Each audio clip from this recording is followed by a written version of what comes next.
is going on, Breaking Brown family? I want to take a quick moment as we get started today. I want to take a quick moment as we get started to, I want to blame and shame somebody. I want to blame and shame Alexander right now for making me late. We were having a heated debate, maybe a debate at some point that we will have on the show about this sort of black love, black life, all this stuff. So we were having a whole thing, and I got late. So please blame Alexander for that. Please blame him for that. Send him a message if he's in the chat. Please do that. So family, we're going to have a conversation. And it's a conversation that we have to have if all the facts are straight. We never know if all the facts are straight. I'm just going by what I saw today. If the facts change, we change. That's what we do. But before we get started with any of that, please take the time right now to like. Please take the time to subscribe to the video. I would appreciate it. And you know, subscribe to the channel, share it with your Facebook pages, share it with your people. We got to do that because we have to grow, and if we don't grow, then it's just, you know, there's nothing wrong with us talking to each other. I think something that we have to start at some point is like therapy. But at this point, you know, support groups. People talk about a solution. We need support groups. But I don't want to get off topic too much right now. I want to talk about, if you all haven't seen this article, I put it up on my page earlier. Officer shoots, kills armed security guard outside South Suburban bar. This was in Illinois. And apparently what happened, just to give everybody some context as we begin the conversation, there was a shootout, there was a shooting at this bar, and the security guard actually, well, let me put the quote up. He had somebody on the ground with his knee in the back, with his gun in his back, like, don't move, witness Adam Harris said. Soon after, witnesses said an officer responding to the scene fired at Roberson, killing the security guard, the black security guard. I don't know what his background is, so I didn't say American DOS. Everybody was screaming out, security! He was a security guard, Harris said. And they still did their job and saw a black man with a gun and basically killed him. And this is where we are. And one of the things that occurred to me as I watched the reaction, because one of the things that I try to gauge is like, how is this conversation happening? Because we have this conversation, and we have the conversation over and over and over and over and over again. We have the conversation all the time, and it becomes like this conversation on race, or this conversation on policing people of color communities, or this conversation, you know, on if the person is mentally ill, we talk about policing people who are troubled, or we talk about poverty. And one of the things that occurred to me is just like, is there something wrong in how we're having this conversation? Because we tend to have conversations based on race, and I understand that, even though we talk about how race is something that was built into the system to put us on the bottom so that we can be used. Breaking Brown family, we know that, right? But when you have these conversations about race and black bodies and that sort of a thing, one of the things you get, and you kind of have to eat, is that it gets manipulated by the media. And here's what I mean. So if you say that, then you have people online who will say, well, yes, that officer did the wrong thing at that moment. I, as a good and decent white person, this is what they say, I would not have done that, and that is awful that he did that thing. And so this thing, one thing, it becomes an individual slight, and it's all about the officer. It's not about the society that the officer exists in. Remember what I always say, family. Well, you can't talk about a plant without talking about the soil. And if you are the person who planted the plant, you intentionally did something with that soil. You intentionally put some kind of soil around that plant. Either you put it around it to grow or you put it around it to box it in, right? Or you didn't give it the right soil. If you garden, you know if you don't do it right, sometimes you got to check pH, all kinds of stuff you got to do to make the plant grow right. It's science. So when I look at this, one of the things that occurs to me when we have these conversations about race that we always have, we make it and it's manipulated and brought into a conversation where we're having a conversation about empathy. We're having a conversation about, well, even like all these calls, like permit Patty and all this stuff. We have conversations about, well, white people, why do you see that when you see black people? What do you see? And how can you see things differently? And why do you see that when you see me?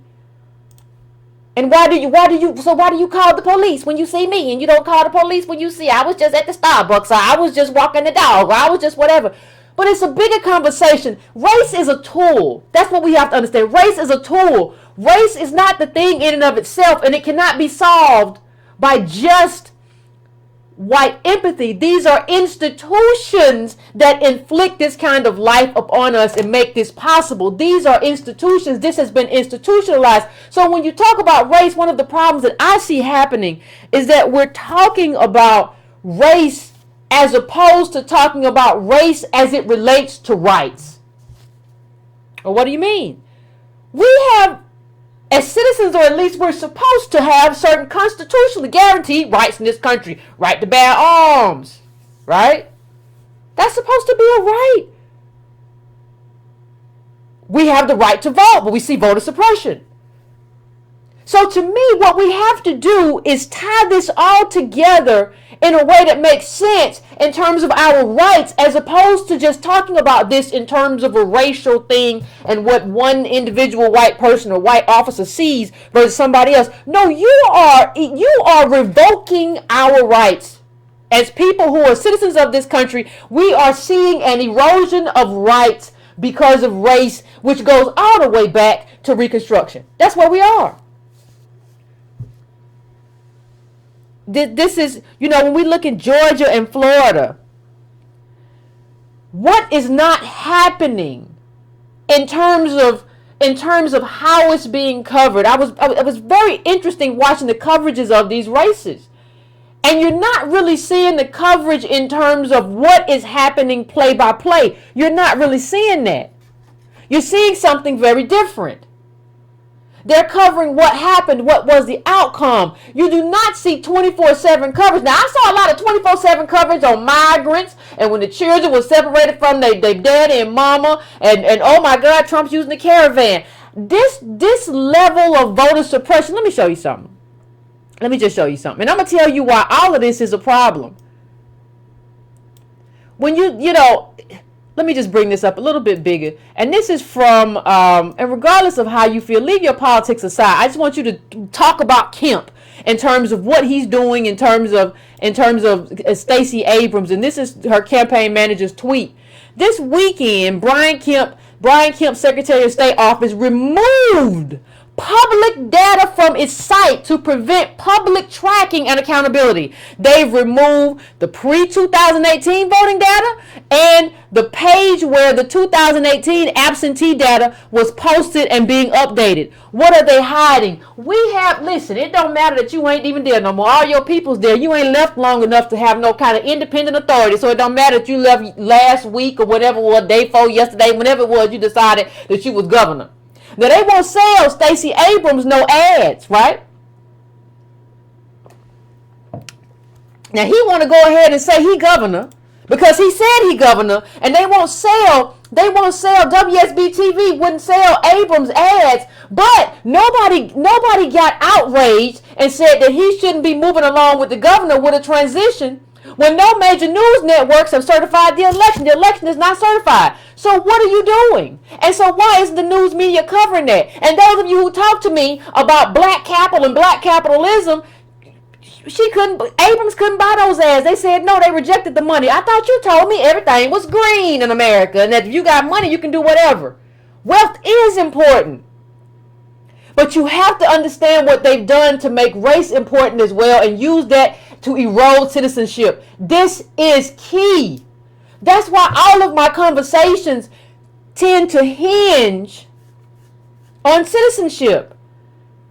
Because I think this is the citizenship and what we haven't been extended in terms of being citizens of this country is the conversation. Now we can talk about how race relates into that, but race in and of itself isn't the conversation. And that's what happens. And that's the problem with trying to see black immigrants and other groups as just ourselves because they're the same race or whatever. No, you have to look back at the lineage of this country, how we're citizens, when we were citizens, how long we've been citizens, and what our contribution was. This is a complicated conversation that we have to have. And I think the way you have that conversation, the way you win that debate, has to hinge on your rights as citizens. And it's not just that. How many of you, I don't know how many of you are from Georgia, but we talk about Philando Castile said he had a weapon, and the officer who was I don't think was not white that I recall,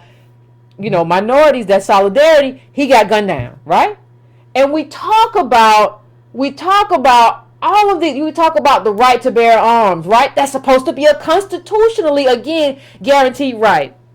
We talk about Tamir Rice, who got shot down within seconds after the police got there. We talk about this security guard who was a hero. Police didn't stop to ask questions, say nothing. How many of you all remember when this white man was walking through the Atlanta airport? There was an article with a machine gun, and nobody shot him.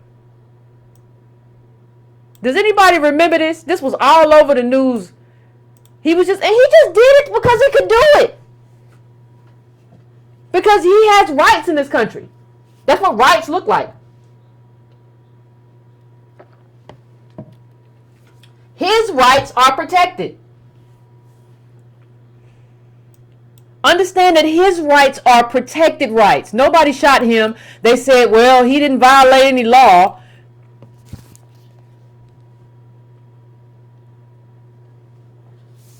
He didn't do that.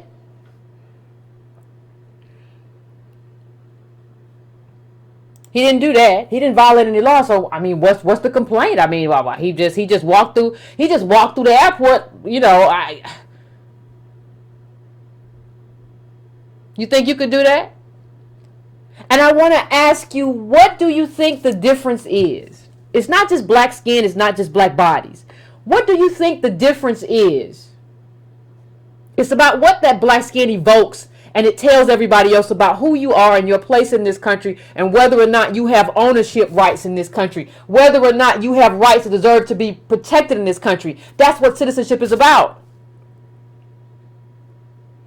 It's not just about black skin. That makes it just about melanin. That's a lazy argument. That's a lazy debate to have.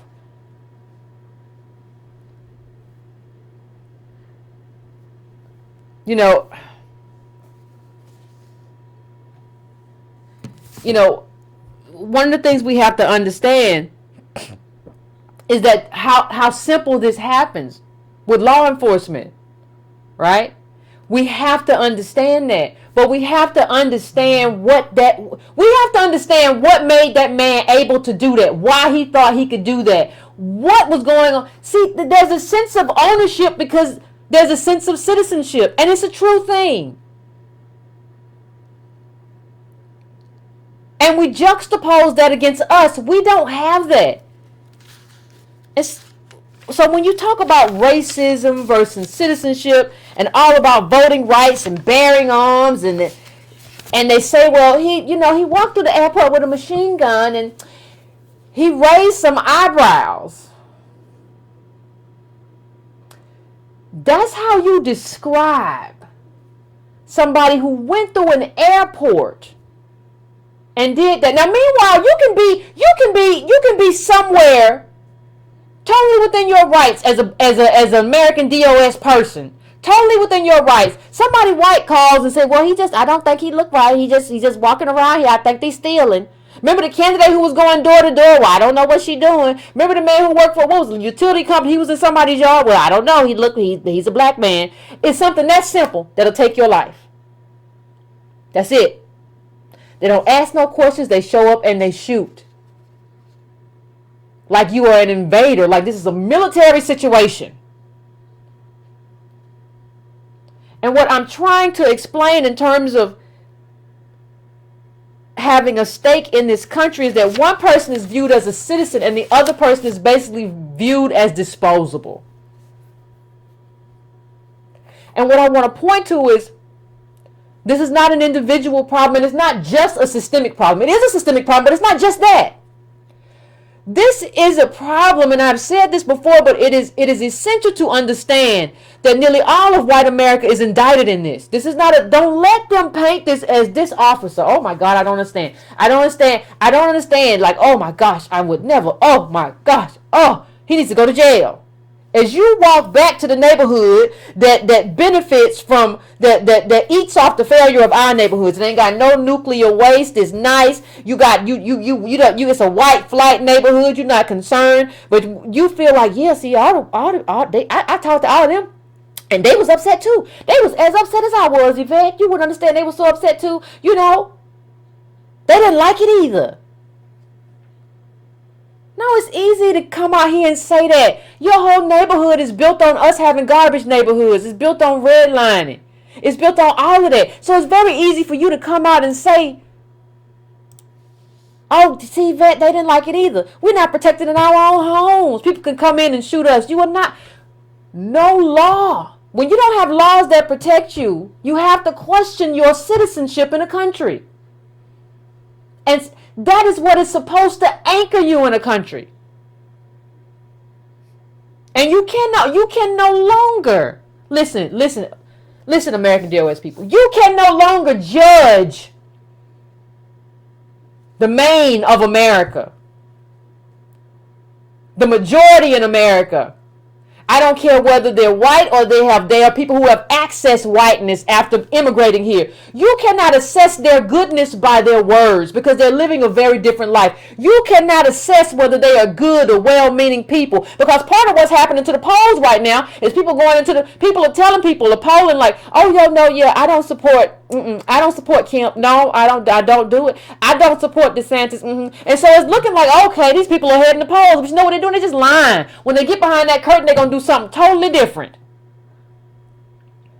We talk all the time. You know, we've had people on the left, and I understand it, criticize Stacey Abrams because she's sort of accommodationist and middle of the road and sort of milquetoast. That's true. But doesn't that make you wonder why she didn't have more white people vote for her? Like nothing radical. I'm going to expand Medicare. I'm going to do something good for kids and education. Just some basic stuff. Doesn't that tell you that there is an indictment on the majority? Doesn't that speak to that? You don't get away from this by just saying, oh, well, that was awful what happened to him. He got shot. Oh, I don't know what's going on in our country. Yes, you do. And everyone who says online, oh wow, when I put up when the articles out about the security guard that got killed, wow, that's unbelievable. Everybody who says that is indicted because there's nothing unbelievable about something that predictably happens to us because we've been put on the bottom. There's nothing unbelievable about any of that. So please understand if you walk around saying, oh, unbelievable, I can't believe it. But you live in a different world, and you're living in a different world where you don't access what has been rendered as American blackness makes you not just a part of the problem, you are the problem. The fact that you extricate yourself, do white flight, go live a good life while we live a garbage life, and then the only thing you can come in and do is later say, oh, that's awful, that's terrible. Understand that makes you the problem. So what happens is if you have a gun, then you're a problem because you had a gun. The police saw a gun. If you don't have a gun and a white officer shoots you, the NRA says, oh my God, you should have had a gun. You could have protected your home. This is the world we live in. And I guess on some level, we should not necessarily be surprised. And I'm not surprised. But the question is, how do you argue this? Hold on one second for me. The question is, how do you argue what you need to argue? How do you have this conversation? Because having this basic, racial conversation, that's not working. Just having this, oh, well, you have to just accept us. White people, listen, y'all done had a long time to accept us. But I know you wasn't accepting us when Obama came in, and you had to have these Negro whisperers. Listen, Obama's the whitest black man I've never known. And really and truthfully, you have to ask the question: was he people say, well, he was a black man. He was a black man with a white mama. No, I think he was a white man with a black daddy or a Kenyan daddy. Not black in the way we see black, but that's what he was. And y'all still got all of these reporters to well, what is he saying? What does he mean when he does that? To interpret race for us as if we're some kind of aliens. We've been here forever. Get your stuff right. If you're the ones who are doing that, if you're still going around and just asking base questions, white people, you're the problem. If you don't have any, listen, if you have not sought out white America, any black people who are willing to be your friends and trying to get you, because that's why you don't even understand that this guy is the good guy. Not just because I don't know if the man he was on top of was white. That would explain everything. If somebody's in the chat knows, let me know. But part of the problem too is that you can't even assess him because you don't know us. You don't deal with us. You might see an officer at work. That's not your friend. Understand that I know Malik, he's a cop, and we go to the barbecue sometime. That's not your friend. I'm talking about somebody you talk, have deep conversation with, somebody that you do stuff for. They do stuff for you. You make a sacrifice for. Maybe you wouldn't mind living around. See, you don't access us in that way. You tolerate us. There's a very different thing than tolerating somebody and bonding and creating friendships and understanding them, because you understand that they are citizens in this country the same way you are, and you understand that they ain't going nowhere and they shouldn't go nowhere, and you really should understand that you owe them a debt of gratitude, as opposed to all this garbage you keep kicking down their way. And let me just say one other thing, Black America. American DOS. Understand something for me. Just like I said about when we talk about white America, you don't seek out friends. You don't seek out DOS friends or friendships. But understand something else.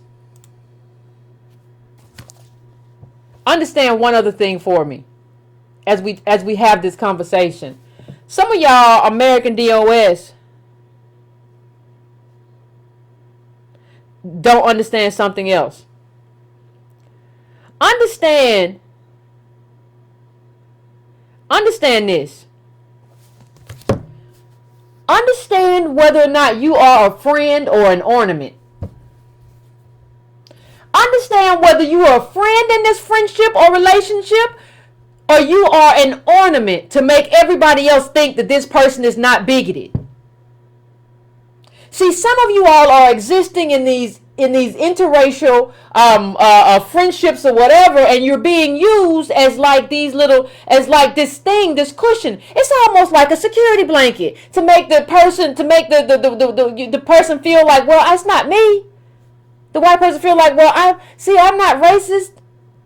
I got all these pictures with my black friend, and we all know, we've all seen the data. 3/4 of whites don't have any non-white friend, and non-white don't mean American DOS anyway.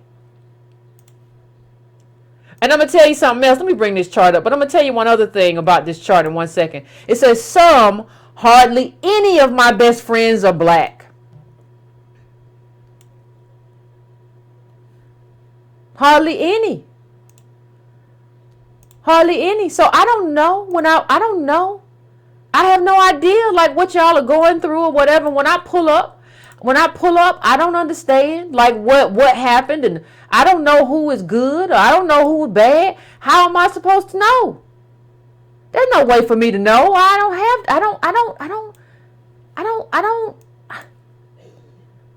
know. I don't understand how you expect me to know who is good and bad, because I don't have. Imagine being here as long as we've been here. We've been here, oh my God, over 400 years, and y'all still like, I don't know. I don't know who's good. I don't know who's bad. All I know is that they Negro. And when I pull up this black, when I pull up the average black person has, look at this, look at this, look at this little line on the bottom. Like, what'd you say? Like 8 white friends? Listen, ain't nobody. How many of y'all know somebody with 8 white friends? I'm just asking the question. How many of y'all know somebody? I don't know not one. Like, I don't know none of this. Like, I don't know what you're talking about. I think we really have to reassess. We really have to reassess what it means to be a friend. If you want to, people love to talk to me about these solutions. And want me to come up with these grandiose solutions. But you really have to start by assessing, what is a friend? What does a friend look like? What does a friend do? What purpose does a friend actually serve in your life? You have to do that. You have to figure that out. Ain't nobody gonna figure that out but you. Nobody's gonna figure that out. But if you don't, I understand if you run up on this situation, and you have no access to us as a group, I totally understand how you don't know. We might as well be aliens to you, but that's your fault, because what you're really saying to me is that you're racist. That's what you're basically saying to me. You're a racist person. There's nothing I can do about that. Now, I want to show you something else when we talk about everything is about dollars. Like we talked about, we talk about race in terms of friendship. And like us not even understanding friendship. We go out to brunch, we friends. No, you're not. Like, friendship is a real deep thing. Understand what friendship is if you want to have a conversation. Understand what relationship is if you want to have the conversation. That's not friendship. You're an ornament in that relationship. Friendship is real. With real opportunities and real access to what your friend has. So if your friend has social capital, she or he should have no problem allowing you to access that. Chad, Heidi, I'm talking to you. They should. If they won't do that, well, I would. But my dad, he's kind of, I don't know. He just acts like some kind of way sometimes, bro. But I really would like to help you. That's not your friend. We got to stop calling associates, and we have to associate. But you got to stop calling associates friends. And you have to stop do for self was trying to say everything is about wealth and you just got to have money. You got money, you go. No. Stacey Abrams had the money to buy the ads, but that didn't happen. And let me show you. This is the media group that owns so much media, especially in Georgia, is the Cox Media Group. Kim Guthrie is president of the Cox Media Group. Okay?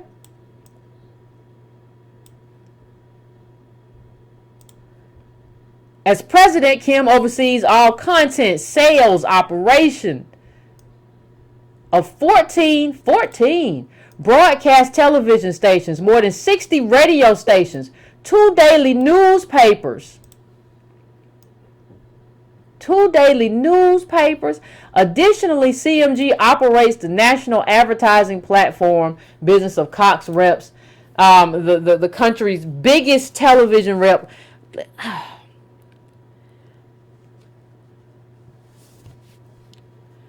And see, Abrams don't have. So when you get back to the conversation that we were having about Abrams, and this is it, right? When you get back to, which was a master stroke to say, I'm gonna, if you're gonna just act like you governor and you ain't, I'm just gonna plan for a runoff and buy ads. That's what I'm gonna do. But she can't even, because of wealth and social capital and connection, she can't even like put pressure on Cox Media Group to like, hey, take this. You got to take this. And she don't have no friends in high places. If she had, she would have used them. Multimillionaires and billionaires. Enough of them to put pressure and say, you got to put these ads on. That's the limitation of blackness, and that's what you face in politics. And this is why so many of our people who get in politics end up giving up blackness and the needs of American DOS people in order to do politics. because there's nobody there to make the space to play the game in the richest country in the world. We don't understand the limitation of what blackness means to American DOS people in this country and how it's rendered in this country. And we don't understand how that diminishes our citizenship. How race is used to erode our citizenship in this country based on that.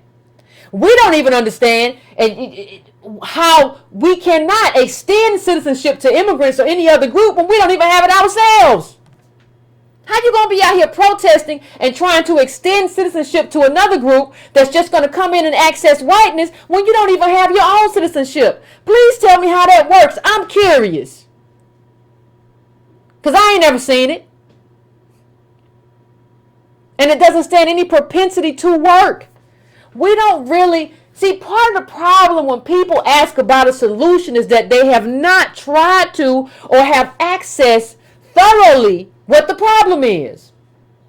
So if you don't have a thorough understanding of how blackness has been rendered for American DOS people and how that's different from everybody else, then you don't understand what it means to be American DOS in this country. You don't understand the limitations. You don't understand the limitations of your friendships. You don't understand the limitations of what you think of your friendships, of your politics. You don't understand the limitations of, why they shoot. You don't even understand how to assess white America and their alleged empathy.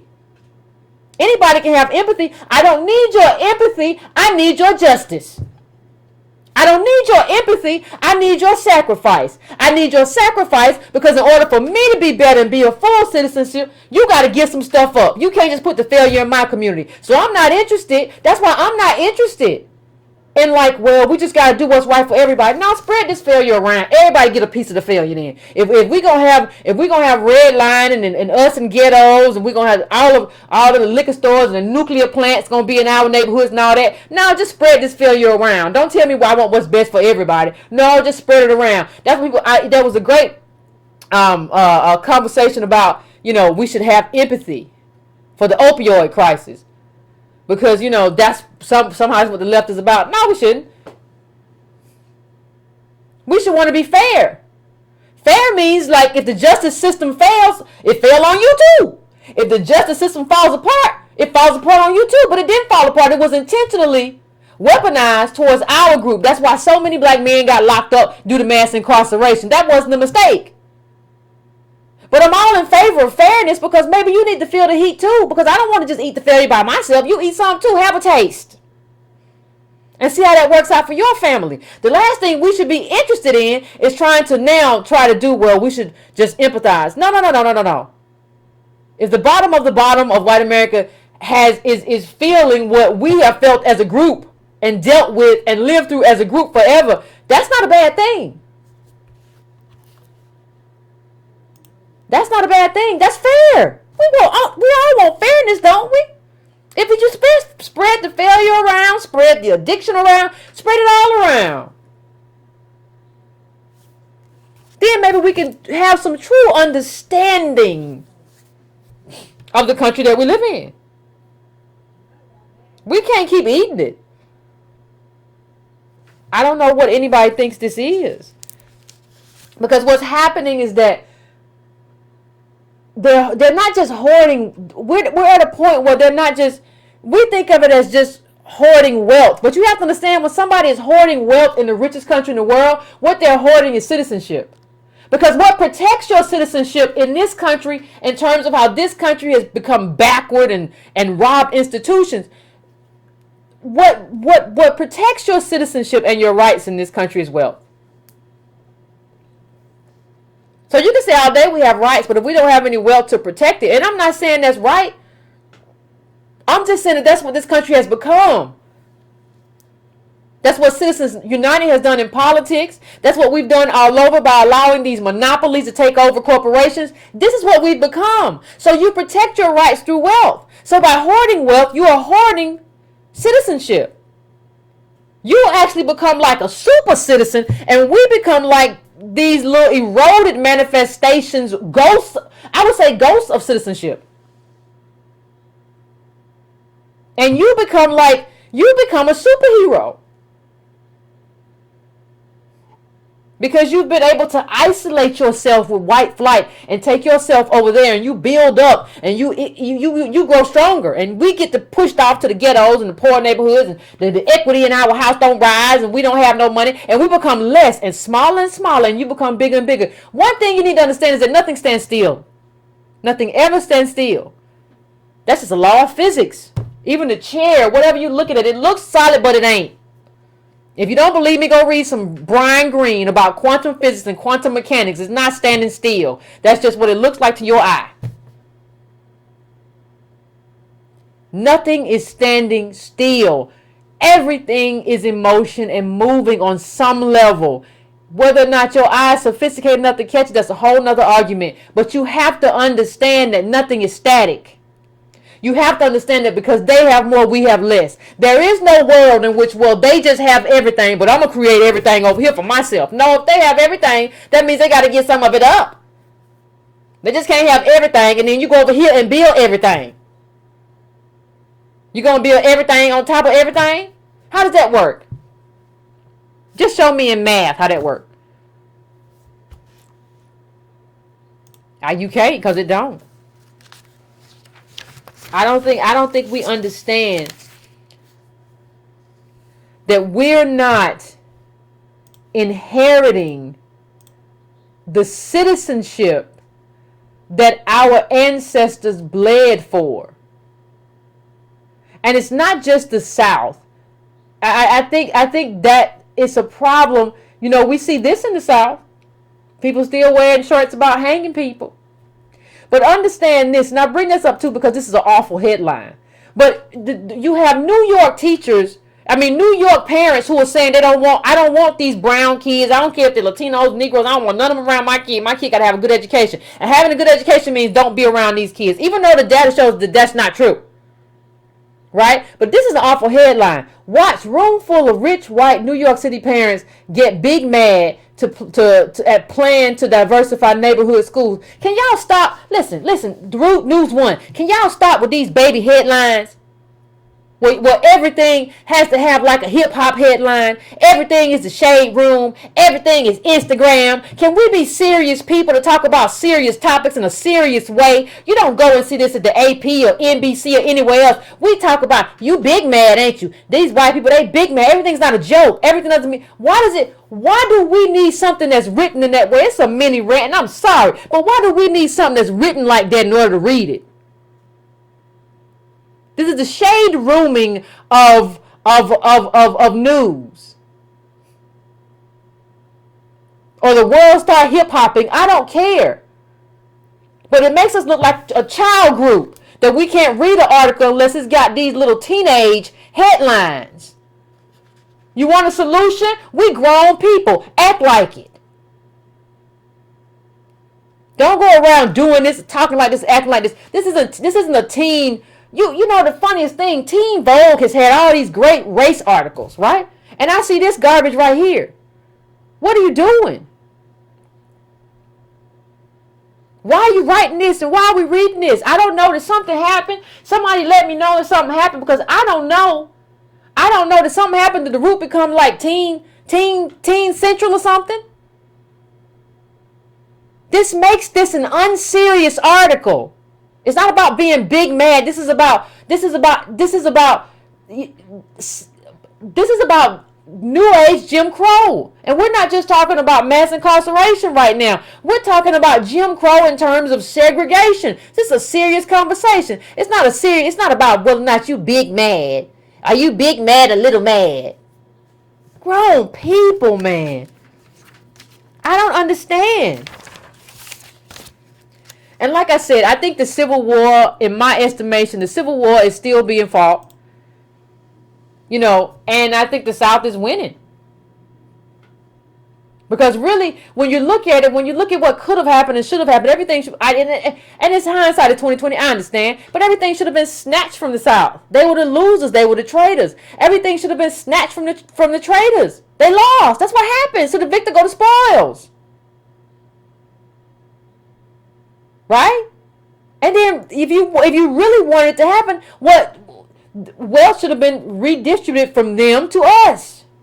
That would have made a totally different power dynamic in the South right now. And because that didn't happen, that's why you have this.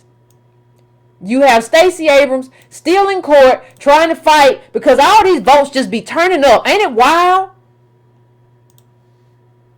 And I'm putting this up because I also want to kill the black respectability in the conversation. I want to kill this idea that somehow the majority likes you better because you didn't fight and you conceded and you were honorable and you were nice. No, the only thing that matters is your access to levels of power. Don't nobody care how you get the power or how you got there. The only thing that matters is your access to that power. And there's something very good about this moment of Abrams, especially given the kind of middle-of-the-road politician she is, fighting for this. Because one thing she understands, too, you only get one shot. He's a very bad candidate. The next candidate will probably be better. He only got picked because Trump picked him up out the garbage and shook him off and said, Georgia, here you go. Next time will be different. You get your one shot and you ride it all the way out. You don't concede preemptively. Nobody ever won anything without fighting. You fight as long as you can. You shoot all the shots you can shoot because you are in the governor's race and you are down by a little bit. You shoot them all. Because especially when you have an opponent who is infamous for voter suppression. That's what you do. And nobody should have a problem.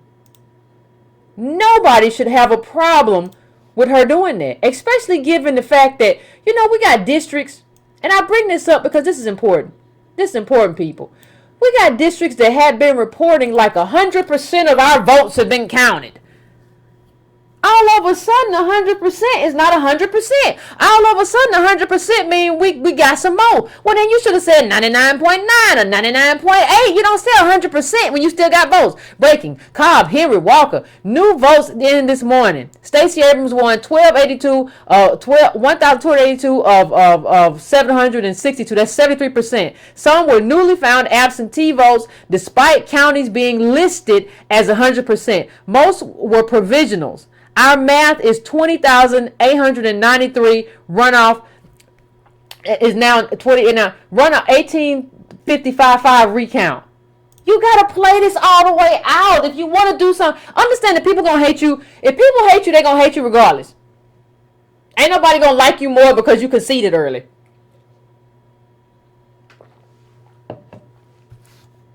That's not the way life works. Kill respectability politics. And that don't mean don't respect yourself. Please understand, we got to delineate that. But please kill respectability politics. Well, I'm just going to do the right thing. I'm going to concede. And, I'm being honorable. And ain't nobody ever been honorable towards you.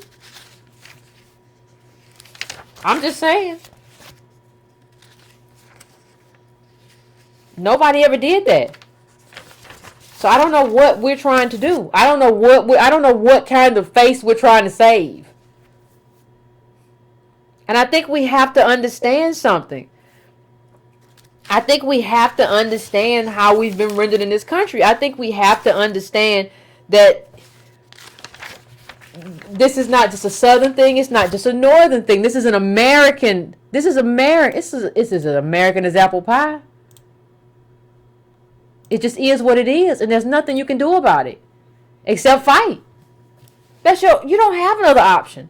I don't know why we run around thinking, well, if I was rich, you understand, like what I would do. And this is, and understand that when you talk about the people who are a problem in the majority, that's what I talk about. We still got people, if you talk about race in terms of insensitivity, like, a video in which U.S. Senator Cindy Hyde-Smith talks about attending a public hanging has gone viral. Critics call the remark insensitive. This is not insensitive. Like, if you're a writer and you write that and you don't write, like she said, some racist stuff, you are the problem.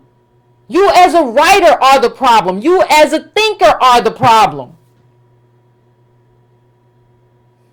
That's the problem.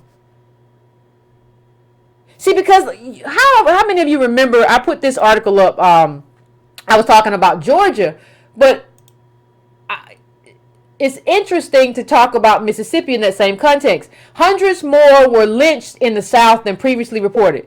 Now, I talked about how Georgia was the second had the second most lynchings. But you want to guess who got the first? It was Mississippi. Now understand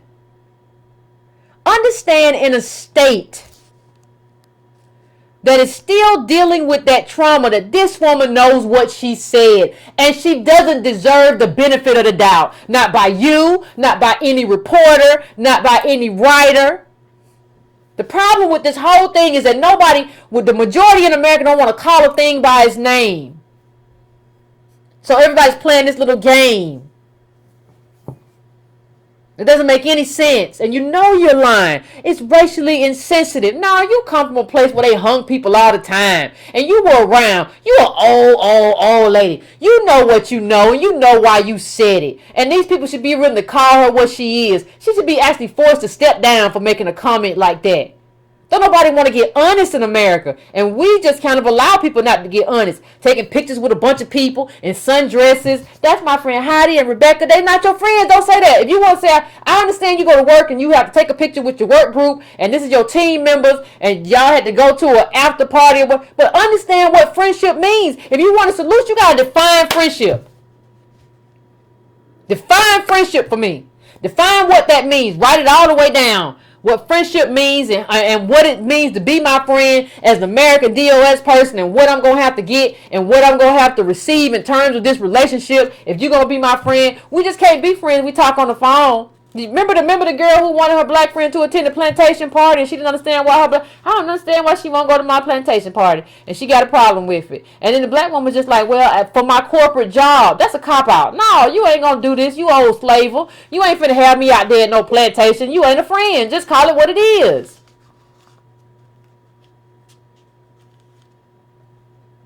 Just be honest. Everybody got to get honest. We got to get honest. Everybody got to get honest.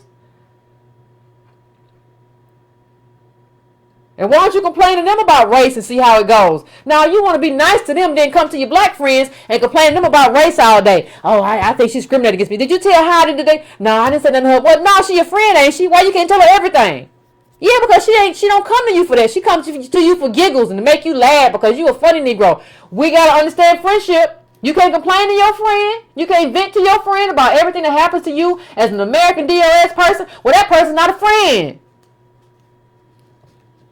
They get frustrated with you because you talk about race.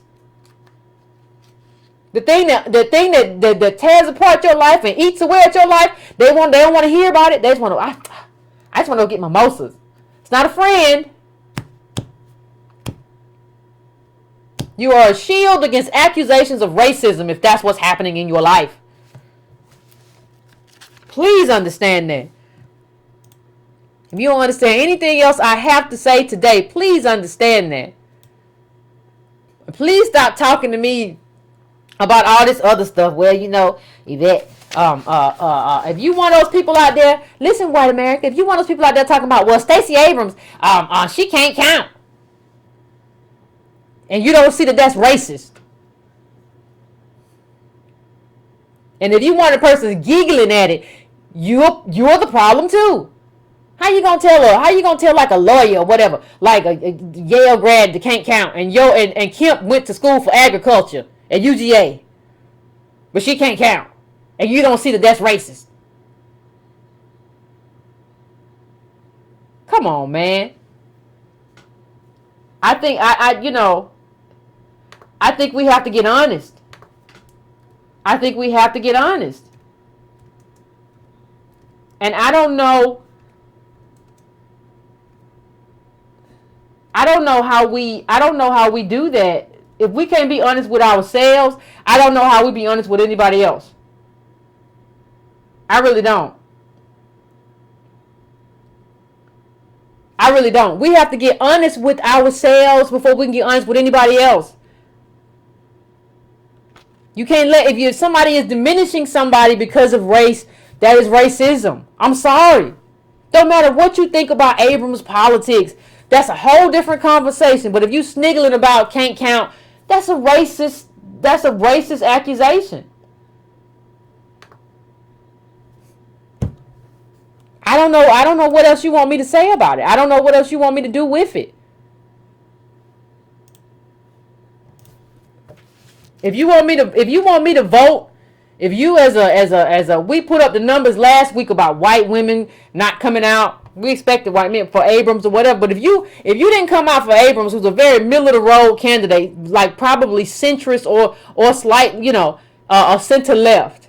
If you couldn't come out as a white woman for her, but you complaining to me about not coming out for Hillary in the last election, race might be a problem for you. You are a problem. My job isn't just to vote in a way that benefits you because you want to go out and put a flower on Susan B. Anthony's grave and say we finally arrived. Now, you arrived a long time ago because you've always been a part of white families, and white families have money. You have access to it. You have access to all that wealth. So please, I'm not interested. I'm not interested in hearing it. I just ain't. So, Breaking Brown family, we are about to take a quick break as usual, and then we'll get to the calls. I want to hear what you all have to say about the shooting of the security guard, and just about how we render this conversation of race, and how we like to make it about empathy and white America's empathy and feeling and not understanding. I think they understand very well.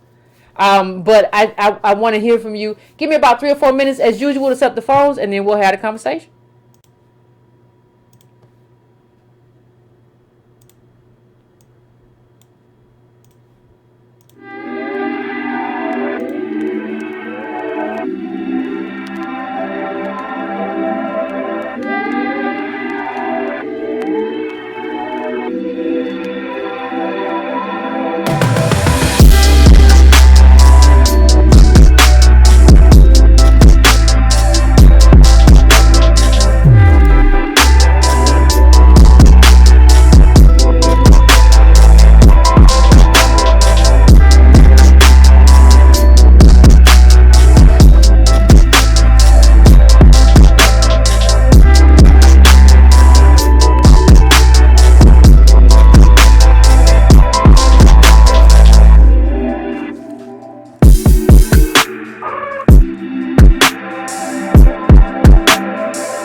All right, Breaking Brown family. I hope those of you who were just chilling, maybe the music turned you up. So we gonna have a conversation. I'm about to go to the first call. I'm gonna get it because I know some of you got stuff y'all gotta do. You gotta be in bed. You gotta put the baby to bed. The baby should be asleep already. But anyway, I'm going to 909. What's your name? Where you calling from? What's on your mind? Hey, how you doing this evening, Miss Cornell? Pretty good. How about yourself? I'm blessed and highly favored. Thank you so much. No I problem. appreciate you bringing this topic to the forefront yet again. Concerning police brutality, I think police brutality, like you said, is an ongoing class struggle of black folks being in a situation of being disenfranchised. Like you were explaining, we don't have the political clout to go out here and bring forth grievances and hold these officers accountable for the reprehensible actions that are highly racist and discriminatory in their actions. I myself am a victim of police violence over a parking citation. And what black folks have to understand is when the situation escalates, oftentimes by the officer, it escalates quickly. And there's pretty much little you can do. I hate to say it sounds like a victim, but it's catastrophic. And when you try to go to your political representatives, there's little clout that we have in order to bring forth these grievances in a manner that's really, let me ask you a question. Let me ask you a question, Carl. You said class struggle. Is it really a class struggle? I mean, what we deal with in terms of I think white people can say it's a class struggle because only the poorest of white people have to deal with this usually. But can we say that that it's necessarily a class struggle? I believe in a couple ways it is a class struggle because you do have black folks who are high end or those who have immigrant status, like you were explaining. People who are relatively well-to-do, educated, and kind of sectioned off away from descendants of slaves or DOS as you coined and appropriately coined. They don't have to deal with the same level of trauma that we do. But here's the pushback. Here's the pushback I will have for you. I don't think Will Smith got to necessarily deal with it. But you remember that tennis player Blake who got who got hemmed up by a cop. What I would say is this. I would say this. Forrest Whitaker too. What I would say is this. These people don't really represent a class. I think because we have a few black, these people wouldn't even regularly show up in the data because the data normally cuts off the very, very top and the very, very bottom. We tend to think of them as a class. They're exaggerated and presented to us as a class as a form of what I would call social engineering. They make us think they're a class. But when you look at how many of them they actually are, they're not enough to form a class. Or they're not enough to form an actual group. They're just like a few Negroes with money. But they're not a class in terms of their numbers. So I think we have to be very careful to understand that American DOS don't really have a class structure. And that's because of our lineage. We don't really have a class structure. We have the middle black families were 1,700. We're all mostly flat and working class poor, and Will Smith and Oprah. You know what I mean? That's what I'm saying. But so I'll let you finish your thought. No, I'm sorry. No. I appreciate that. Steel sharpens steel, and I think what you're bringing is definitely hot enough to challenge any thought process. But I wanted to just say in response, and this will be my closing thought. I mean, I think that the perfect phrase when I think of class, black class, that doesn't have to deal with this would be the black misleadership class, such as the Congressional Black Caucus or these representatives who hold a form of authority but never use it for the African American culture in large part. Folks who come up here saying that they've lived through the civil rights struggle, but they're ignoring the modern day lynching, which is police brutality of black folks getting gunned down the streets. So, I mean, I think there is a certain level of class, or at least a mascot parading as a class. Mascot is good. Essentially turned their back on us. But I thank you. Keep up the fire, and I'll keep supporting you. Thank you, man. Thank you. I appreciate it. I think he was right when he said mascots. Because when you think of class, you think of power. You're talking about wealth for the most part, and then what comes with that wealth. Wealth has certain associations, and what we're talking about When you think about the fact, like honestly think about Donald Trump's kids and the wealth they have and what was passed down to him. Or you can don't even think about Donald Trump. You think he's an aberration. Look at the millionaires in the Senate. Now I want you to think about Elijah Cummings, right? Whose daughter got in trouble for driving Lyft, right? And people were like, why are these congressional plates on a Lyft car? That's not a class. You are, I don't even call the black misleadership people a class anymore. I call them black misleadership functionaries because that's what they are in my mind. They're functionaries. They're not a class. And I think he was right when he called them mascots. I think that's what it is. And then the thing is, what they have to understand is just like, if you don't got no money, you just got to go. And it's hard to go because you don't really have this groundswell of support to where you have to be, if you want to be in Congress and really do stuff for American DOS, you got to know that, like, even if you don't come through with the money, like, you going hard and the people in your district know you. And like they coming out regardless. They coming out regardless if you don't get anything. They coming out because they know what you do. But that also requires an informed electorate. We don't get informed enough in these districts. So if let's say you had somebody who's really good, are you informed enough to ensure that you're gonna come out to that and to ensure that all the people in your community gonna come out for a person because they've been voting for you, or they're gonna be like, oh, girl, I didn't get the vote, or man, I didn't even get around to it. I vote for the other dude. I thought the other dude was good. I saw his commercials. Like, how informed? Like, that kind of advocacy takes a really, really informed electorate. And that's what we have to be in terms of political education. And I see that from the Breaking Brown family, but I don't see that as like in terms of a group. I don't see that at all. So I'm going to the next caller. I'm going to 585. 585, what's your name? Where you calling from? What's on your mind? Yeah, good morning. So, good evening. This is Matthew. I'm calling from Rochester. What's up, Matthew? I appreciate your instruction on Black American politics and its role in making things right. But the reality is, and we often look at wealth gap and we look at incarceration rates and graduation rates, but those are signs and symptoms of the larger issue of being black. And simply providing money is not the way to address the brokenness that has existed. And it doesn't, and the last caller mentioned, well, there's this group that are segregated off. They're segregated off until they're not segregated anymore. When they're mixing with everybody else and they realize they're still black. They're no different when they're driving down a highway and they're driving a nice car and the police pull them over anyway, that they're no longer segregated. They're just like every other black person. And so I think that, that's an important thing to recognize. And so my perspective is that, since one of the few times where blacks excelled was during Reconstruction, when you had federal government oversight.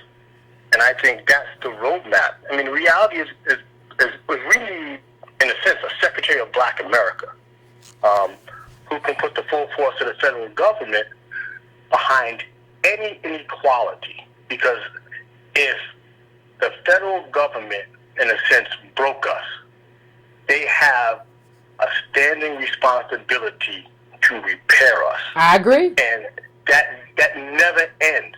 So when it comes to the wealth gap, they have to address the wealth gap. When it comes to incarceration rates, they have to address the incarceration rate. When it comes to unemployment, they have to address unemployment.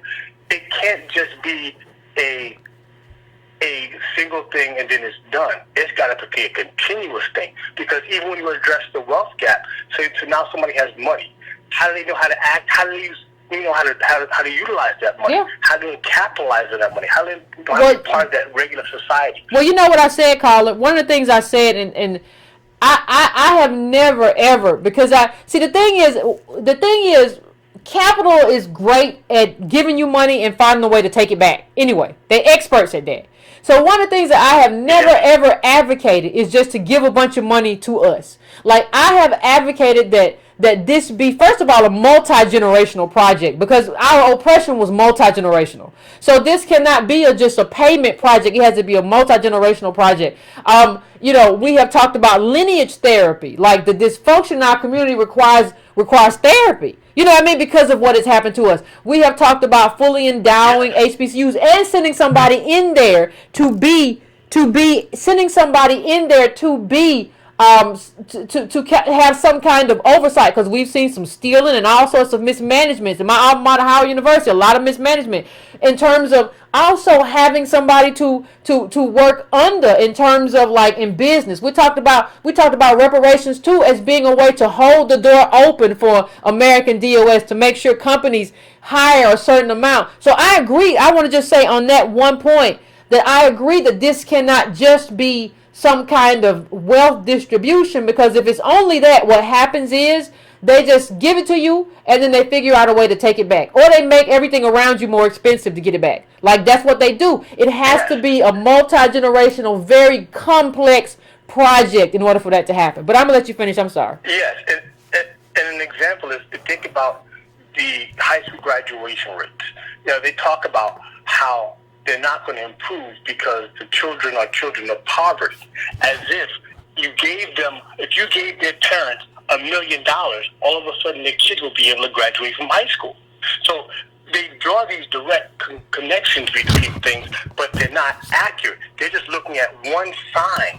The poverty is just one sign of the general dysfunction. And you just can't say, well, they're impoverished and therefore that's why they're not graduating, because that's a lie to everybody.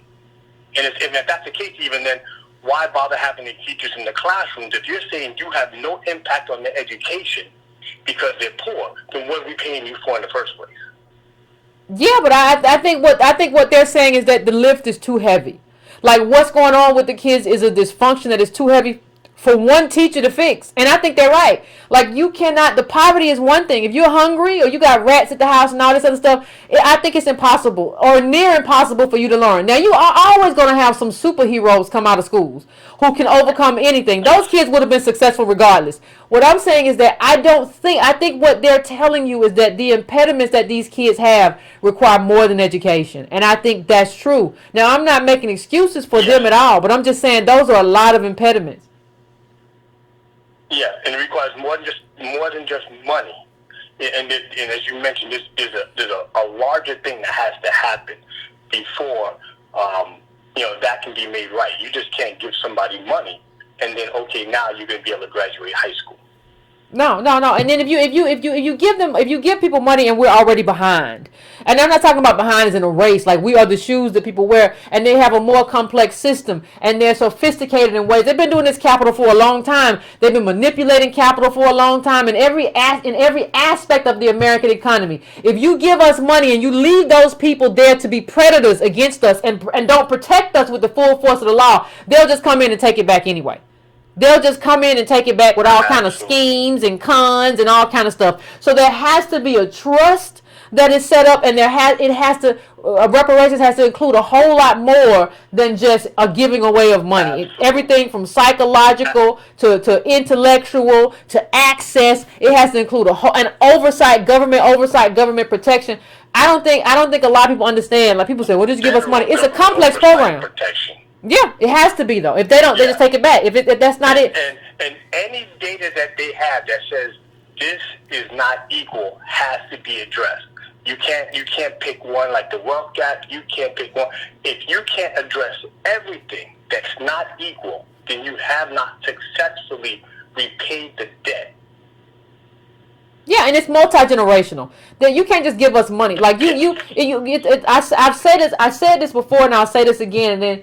I appreciate you calling. Thank you for calling in. I want to thank you for calling. I'm going to let you go. But I want to say this, because I say it all the time, but I want to say it again and again and again just to drive it home.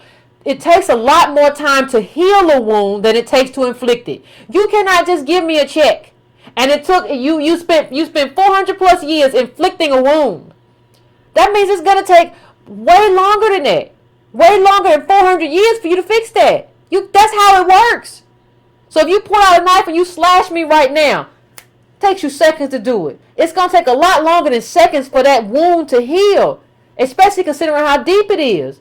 But we're talking days, if not weeks, over something that took seconds to do. This is not about just a payment. That's the problem. People say, well, if we get the check, we just spend it. Yeah, because we ain't never had nothing. That's why you see rappers and stars and all these people spend their money, because you ain't never had nothing. You can't really move that money. You ain't got no social capital. You ain't got no connects. The only thing you can really do is spend it. So 310-310, what's going on? Hey, what up, y'all? This is Antonio. The last caller kind of made me call it. I just wanted to give my piece on it. Go ahead. One of the things that's interesting is he said, they got to fix incarceration, and they got to fix the wealth gap. I really find it difficult to explain to people that it's nothing to fix. This is the way it was meant to operate.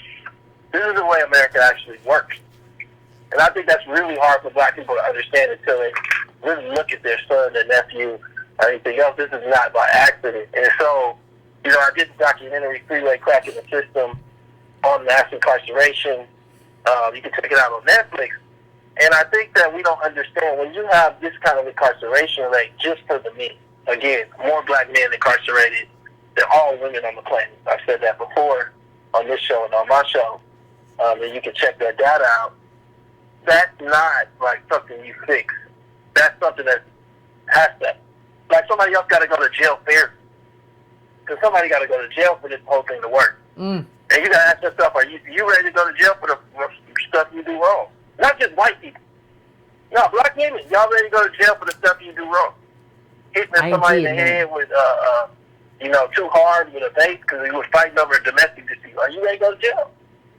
Or stealing, doing some kind of fraudulent thing with checks or shoplifting. Are you ready to go to jail? And if the answer is no, just know that a black dude got to go to jail for that. And a lot less because you don't want to do your time. And I just think that when we start looking at it, America is built on our failure. But then we have to start questioning about who's ours. We talked about The Wire when the mama was sending the little kid out, the black son out to do crime because his daddy already went to jail. You need to get out here and do that work. Pay for this family. And I feel like when I look at this whole thing, nobody really... I'm having a hard time seeing how people are going to be here if y'all not going to understand blackness is not white-colored, chocolate-colored white people. Blackness is a bunch of people that are here to fail so whiteness can exist. That's what it is. Now, I'm not talking about a reconstruction and a reparation happening, because that's probably what both needs to happen. A second reconstruction and reparations. Which is a hard push. Because, we don't understand race sits under an umbrella of unfairness. You look at Roland Martin. Roland Martin got on stage with Dyson and Sharpton, and he was talking. The only people that seen it. Him, Sharpton, and Dyson, and they started talking about my report with Congressman Sandy Darity, leading the Congress, Dark Hamilton, saying it doesn't have solutions. So I had to go back and forth with Roland and tell him, I did a paper I did an article, 8 Solutions to Make America Great Again with billionaire Byron Allen. And we gave it to Obama. But people like you made it so that we can't really get it through because he got you. He got you. You willing to dance for Hillary?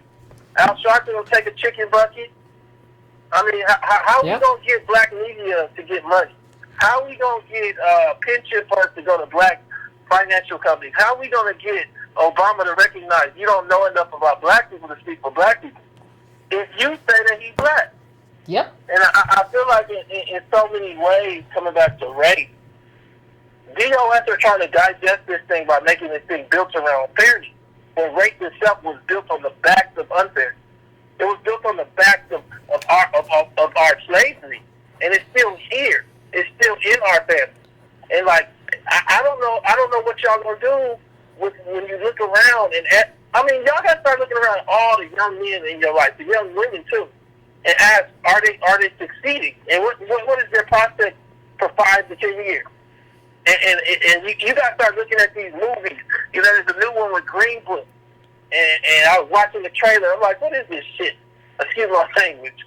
And it's like this dude, I think he's an immigrant, Marshawi Ali, I think he is. I don't know if he is. I don't have a problem with being an immigrant, but I have a problem with him playing this role of this feel-good movie of a white man and a black man driving through the South. I don't want to see that. America don't deserve that movie. Nope. America don't deserve, I don't know if y'all familiar with it, but it's like him and an Italian driving through the South, and they supposed to be showing that race relations are progress. And it's like bullshit. So I come back to my main point, which is, Roland Martin's criticism, and y'all can see it on Twitter, it was like, well, then what are we supposed to do until they give us reparations? Well, you're already doing it. You going to jail. You drive the Uber. The only thing is that this is temporary. They're going to move you to Anchorage. They're going to put you in the corner of a corner. The only place in this world is Reconstruction and Reparations.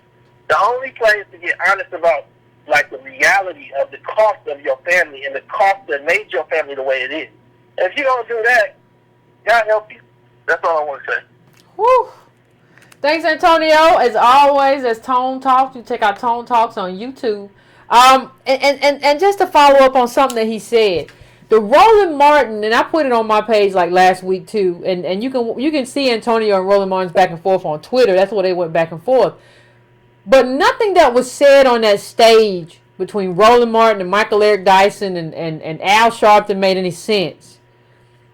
In the sense of they were talking about, and this is the conversation that Antonio talked about, like, well, what do we do until then? Well, Dyson had just talked about how, like, everywhere he goes, there's a black person who comes up to him with a book that they can't sell, or with a business idea and a business card that they can't make no money off of, basically. And so Roland Martin says, yeah, there's this, and first of all, it's real petty. Just say what you got to say, Roland. Don't say it's this study out. Why don't you mention Daddy's name, mention Antonio's name? Don't be petty like that. Don't do that. Don't be that person. But when you talk about it, he's talking about, well, we got to do something until then.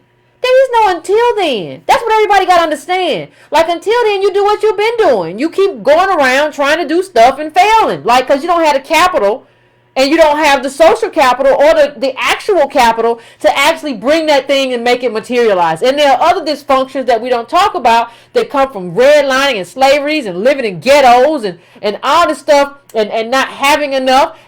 All that stuff comes into play. So until then, that's what happens. Like, you do what you've been doing. Like, if you don't believe in reparations and, like what Antonio said, Reconstruction 2.0, if you want to call, like, if you don't believe in that and you want to know what happens until then, here's what I say. Here's what happens until then. Hey, this is what you do, Playboy.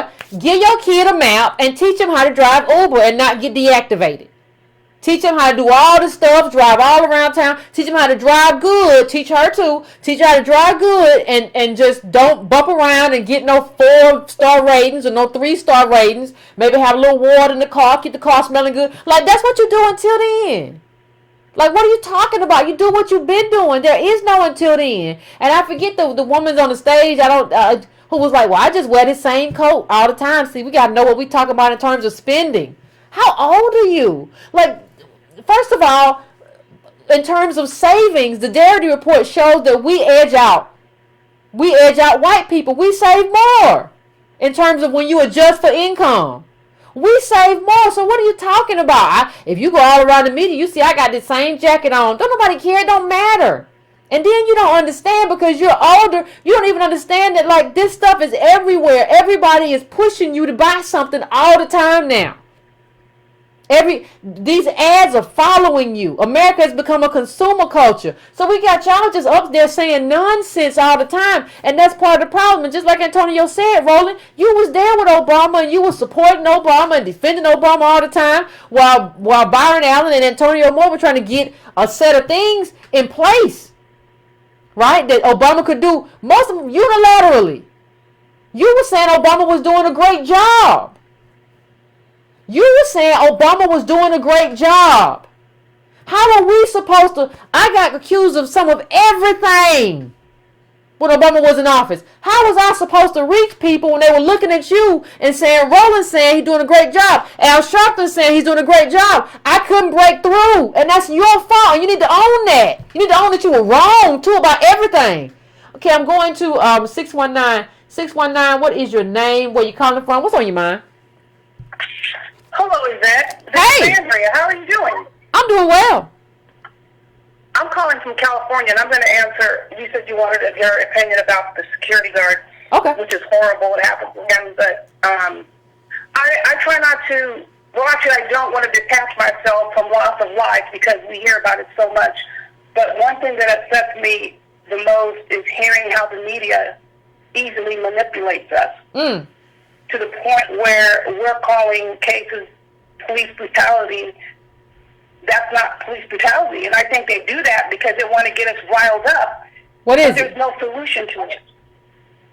So let me just tell you real quick. In my county, there was a case where I was asked, "Oh, let's go protest police brutality." Okay, it sounds good, but then I read about the case, and the man had kicked his wife, who was black, in the head, had beat her several times. Not that he deserved to die, and then he tried to grab the cop's gun. And then This case right here. No, not this case. I'm just giving you an example. Like, you have to get the facts. By no means someone saving lives. No, they should not be gunned down. But one thing I get upset about is that they lump all the cases in to police brutality, and we're not even looking for any solution. Like, what about what's happening to black-on-black maltreatment? What about that? That's something that's devastating us more. So I get angry at the media because I feel they fuel that, and there's no real solution to really addressing the issue. Now, this case is not police brutality. What is it? Somebody was outside with the gun and they said shots were fired. I'm not justifying or excusing the cop, but I feel the media. But hold on. Do you feel that the cop, the guy had his knee in the back and his gun turned on somebody else, while the people were? I'm going by. I read at least 8 articles about this where everybody said, and if the facts change, I'll change my opinion. But everybody said that they were shouting, "He's a security guard. He's a security guard." The cop didn't ask no questions. He just opened fire. Okay, but here's the thing that I wanted to say, and again, I'm saying this because I tried this for many years. I used to get so upset I couldn't function. So I had to kind of detach myself. So the Supreme Court makes these rulings all the time saying police officers aren't required to know everything when they come on the scene. So I'm going to prepare myself.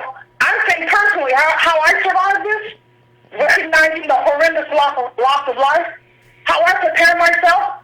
I don't expect them to be held accountable. I am not saying they shouldn't be, but how are we going to get anywhere if you have all these black folks telling everybody to disengage the system? No, like how are you putting them two together? Why do you keep talking about black people? Like, understand something. In poor neighborhoods, poor people always fight for resources.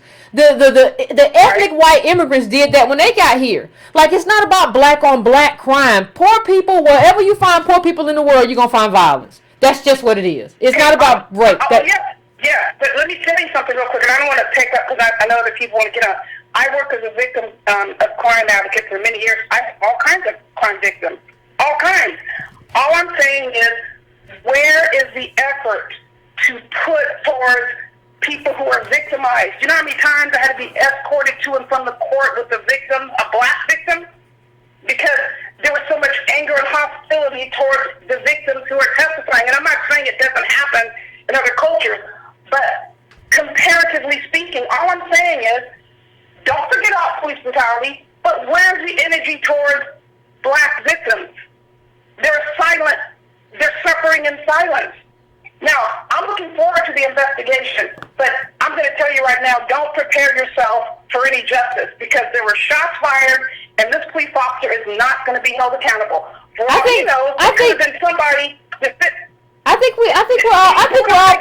we're all clear that the police usually doesn't get held accountable. I think we're all kind of clear on that. Right, but actually sometimes they do, and they still put it on the news. But this case, again, the loss of life, I couldn't even read the entire story. I was getting so upset. But there's no way they're going to hold them accountable, saying shots were fired, and they could have been saying, oh, that was the shooter, but they're trying to protect him. They're not required to know everything. They can't. The Supreme Court has already determined that. So I try not to get myself all riled up. I just want to see more focus, as much focus, or even half as much on black victims. Okay. Thank you, Yvette. No problem. Have a nice day. Okay. Okay, bye. You know, I kind of think racism is driving us crazy. I think racism is driving us. Like, I think part of what she was expressing is just like she can't take it. Like, so I just focus on. I'm gonna let somebody else explain it. Hey, 202, explain this to me, please. I need you. Hold up now, look. Hold up. No. I need. Walking in the damn rain trying to listen to your show, and I saw in the comments that you were talking about me. I got on right in the rain, and then you talking about me. I did. I talked about you bad. I talked about you real bad. Alright, so let me try to get through this real quick. I don't want to take up time because I know people in the comments, they be talking about, he need to be, get his own show. Why he be on here talking all the time? Anyway, look. Alright, so I want to throw out two quick concepts for people to memorize, commit to memory. The concepts of racial gravity and motion sickness. And the latter is a product of the former. Now, everybody knows that gravity, the force of gravity, do what? It forces everything to the ground. Yep. It makes everything go to the ground. Well, racial gravity forces everything in the society, all people, their actions, and their behavior. It forces it all to the feet and the ground of white supremacy. I want you to remember that. It forces everything to the ground of white supremacy. Now, what does that mean? That means, remember I told you I don't trust no black people unless I've seen them around white folk. Why? Because often when we in the room with white folks, Yvette, or we're talking about a subject that white people are going to be able to see us on the stage, you start seeing Negroes contort themselves to that white supremacy. The force of racial gravity starts acting on them. So when you listen to Roland Martin and Al Sharpton and even Michael Eric Dyson, as it pains me to say at times, that racial pandering starts kicking in, and you see the force of that racial gravity forcing everything to the ground of the white supremacy. And here's the thing: in the practice of law, Yvette, there's a such thing in some predicate offenses where the facts are interpreted in the light most favorable to the defense, and then there's other situations where the facts are interpreted in the light most favorable to the plaintiff. Well, with racial gravity, everything is interpreted. All facts are interpreted in a light most favorable to white people. So whenever there's a situation that goes down, you are going to see black people do one of a few things. First, they're going to try to go out of their way to explain how it's our fault. They're going to find a way to acquit white supremacy and blame blackness. So when you hear I don't know who the one who just called, or you hear some other people, anytime you hear a black person talking about black on black crime in the midst of a conversation of white on black crime with these unarmed police shootings, they are contorting to white supremacy. They are contorting, and they're working very hard to convict us in our own deaths. That's very important. You don't want them Negroes on the jury. You don't want them on the jury because they're always going to acquit the white officer, and when they roll the dice, it's always going to come out on white people. So this is contortion to this racial gravity. When the immigrants come over here, Yvette, they're reacting to it. They understand the racial ordering of society. They understand that if you want to be American, the quickest way to doing that is to put black on bottom. And so they behave accordingly. Now, the consequence of this racial gravity is motion sickness, Yvette. Yvette, you know what motion sickness is? Yvette, you ever got motion sick? I haven't. All right, so let me explain to you real quick scientifically what it is. All right, so you got a few different ways of perceiving motion as a human being. In the base of your ears, there are these two little sacs called vestibular. It's a part of your vestibular system. And when you move, they send signals from your brain to those little sacs. And when the liquid in those sacs move, it tells you the direction you're moving. It signals to your brain which way you're moving. However, then, you also got eyes and you also got ears, which also act in concert with your vestibular system to tell you which way you're moving. All right, now watch this. Whenever there is a disagreement between those three things, eyes, ears, and vestibular system, it manifests in the body in what we call motion sickness. So think of it this way. If you are in an airplane, Well, your vestibular system, the liquid in your ears, say you're sitting still, but if you're looking out the window, your eyes tell you you're moving.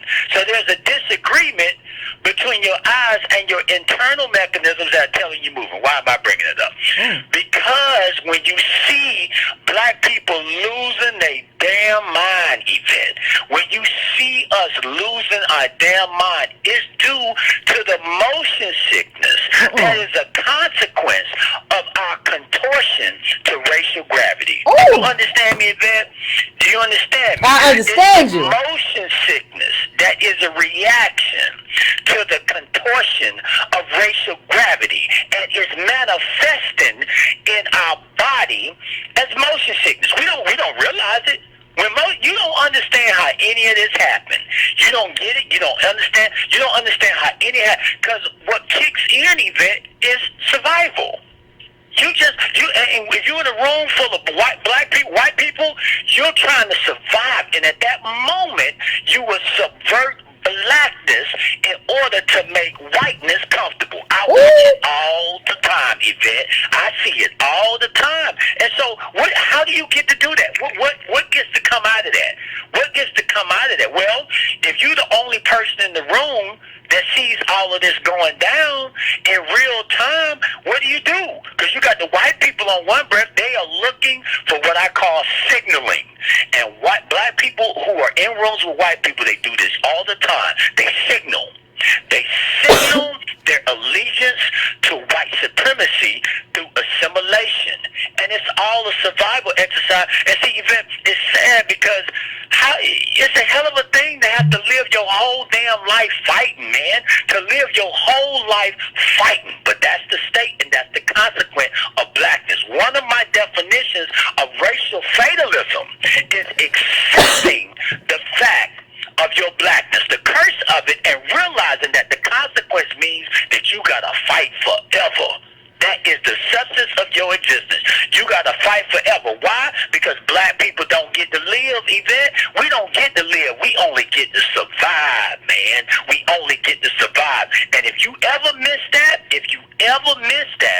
you are the person who are reacting to the racial gravity and inflicting not only motion sickness on yourself individually, but you're contributing to the collective motion sickness of our community.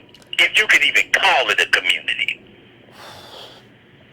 What you want me to say to that, Alexander? I'm making any sense. I hope people understand what I'm saying, man. I just stopped by a little, just to say a little something. Just a little something, Yvette. That wasn't no little something, Alexander. That's gonna give me a nightmare now. It's the truth. It's the truth. It's the truth. But that was a heavy truth. That was a word. That was heavy, Alexander. That was real heavy. You know, I say, look, racial fatalism is not giving up. It's like, look, life might not be the party you wish for, but while we here, Yvette, we might as well dance, man. And this is how we got to dance. It is a shame. It is a shame. It is a hell of a thing what white people have done to us on this earth.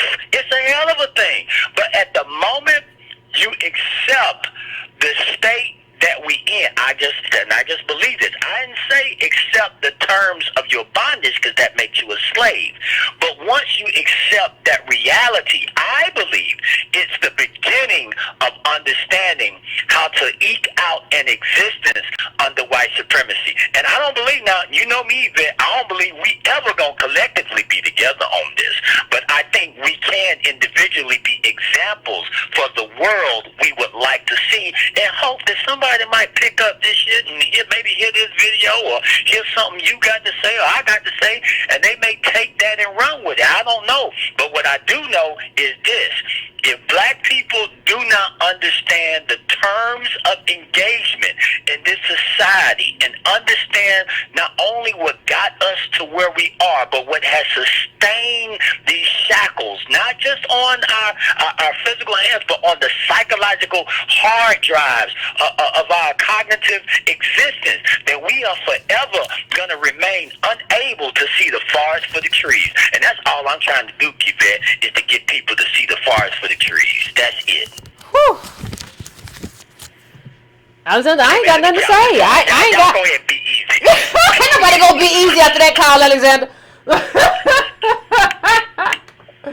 As always, ladies and gentlemen, that is Alexander. Lord have mercy. That should is Alexander need to give Alexander a church and a pulpit and a whole bunch of other stuff, child. But yeah, I think what can you say after that? Honestly, I mean, I just think he's right. Like, once you realize what the situation is, you don't try to contort the situation. You can just take out your sword and be like, on God. Like, you just know, like, this is the fight. You here for 100 years and we're like you here 1,000 years. Hush and get the busy doing what you got to do. Got vertigo. Alexander said y'all got vertigo. That's the problem. You don't understand who you is, where you are, what your responsibility is. You seeing one thing, you got a little thing in your ear to see another thing. You got eyes and ears, ain't nothing matching, and you just trying to contort yourself to white supremacy. It's a shame. It really is a shame. It really is a shame. But I'm gonna have to go back and listen to that. Alexander. That was you really preached the whole sermon in about 5 minutes. Let me take the next call. Ooh. Let me take the next call. I'm going to 973. 973. What's your name? Where you calling from? What's on your mind? Yvette. Hey, what's up, Yvette? It's kind of hard to come after. I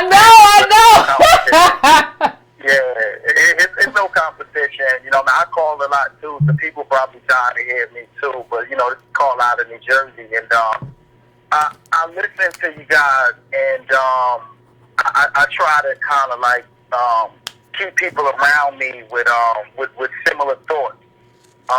So I kind of listen to this show to escape. No disrespect to the sister, the woman who called in, but I try to escape. I listen to this show to escape that, because I deal with it on an everyday basis. Mm-hmm. I mean, I'm still getting in a conversation where people say things like, the rich people are rich because they act poor, and the poor people are poor because they act rich. And that's what the whole black on black crime and we need to, hold ourselves accountable argument. That's what kind of mind frame that puts me in. But I just got to go back to a guy by the name of Gus T. Renegade, and he always asks the question of who is more confused, black people or white. And time again, black people, we are the most confused when it comes to racism. There's no argument for it. Yeah. So, I'm somebody who is less confused, but I'm still learning. But I don't even really want to harp on what the sister was talking about, because I deal with that conversation in my everyday life.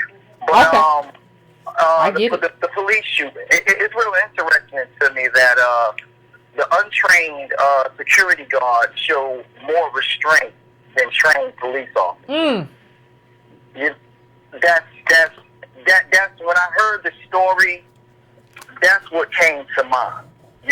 So here it is. You have a guy who's a security officer. I'm pretty sure he doesn't have the same training as the police, but he had enough restraint to hold the perpetrator down until the police came. Yeah. And by doing that, he was gunned down.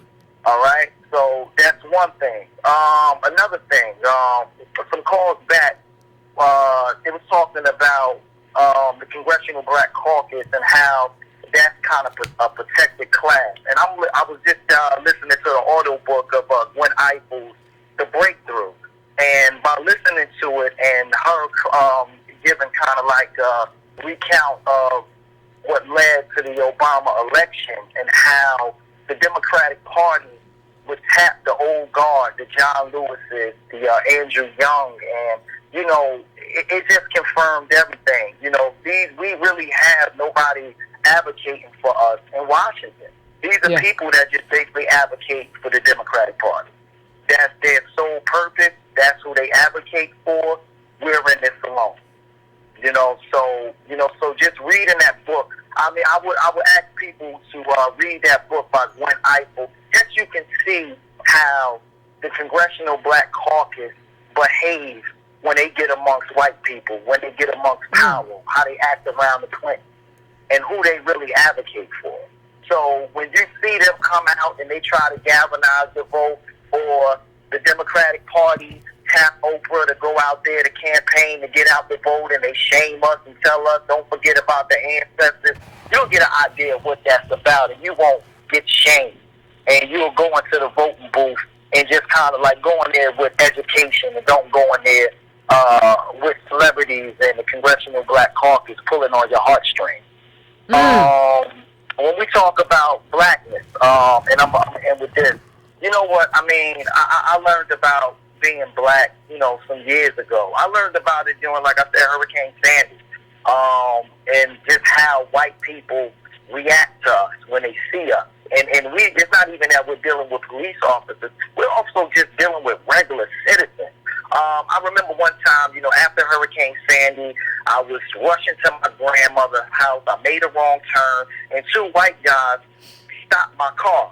One walked on the side of me, the other one jumped in front of my car and asked why was I going so fast down the street.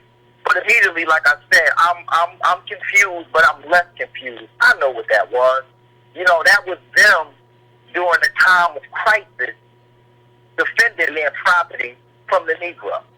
You know what I mean? Right then and there, I became a threat. I wasn't somebody who could have been lost. I wasn't somebody who could have needed assistance. I was somebody, you know what I mean? They went into military mode once they seen my blackness. You know, we're in a country where I was on a workplace, and an Italian guy basically, he said something. We had a Hispanic worker, and he tapped my shoulder. He said, you know what, us Americans and you blacks, we got to come together to do something about this. I said, whoa. Us Americans and me blacks. I said, first and foremost, I know my lineage, and I know my lineage has probably been here longer than you. You're Italian. You know, I know when you guys came off the boat. So, again, what you talked about is more or less just about how can we normalize and make black normal. And there's also an argument saying that black people need to get our money together, and we need to start behaving like lobbyists and paying these politicians. But just it ain't enough though. It ain't like see the thing is let me just interrupt right there, Carl. It's not enough money to compete with the Koch brothers. Like, see, the thing is, it's too far gone. They're multi-billionaires. I don't care like what you get together in terms of your small donations, and like maybe you know, we've talked a lot about focusing on local elections, right? And I think that's something that is feasible. But like in terms of nationals, like there's no way to catch up with them. There's no way to you're not gonna catch them, and so we're in quite a pickle. You know, I agree. But the same, I mean, but just like how you talked about the candidate Abrams and how they stopped her from running ads, I mean, what's to stop them from just taking our money and not doing nothing for us? You know, so it's just like we're in a real kind of like strange time. But I do appreciate Antonio Moore and the other people who challenged Roland Martin, because I was also challenging Roland Martin on Twitter, because I had to call him out. I said, listen, you're calling out black people for not going out to vote, but are you calling out those Hispanic voters down there in Florida voting against their own interests? You talk about this black and brown coalition, it always come out your mouth. So, you know. Yeah, but you don't feel comfortable enough. You don't feel comfortable enough holding them accountable. You don't feel comfortable enough asking them, like, why did so many of y'all vote Republican? You don't feel comfortable talking to them like that. But you want to talk to me, or you want to berate me. And I think one of the things that has come out of this, and I want to thank you, Carla. I appreciate you calling. I'm gonna try to get to a couple more calls. I appreciate you, brother. Some good thoughts in there. But I think one of the things that kind of strikes me is that nobody wanted, you know, Roland Martin and you all know that I said vote.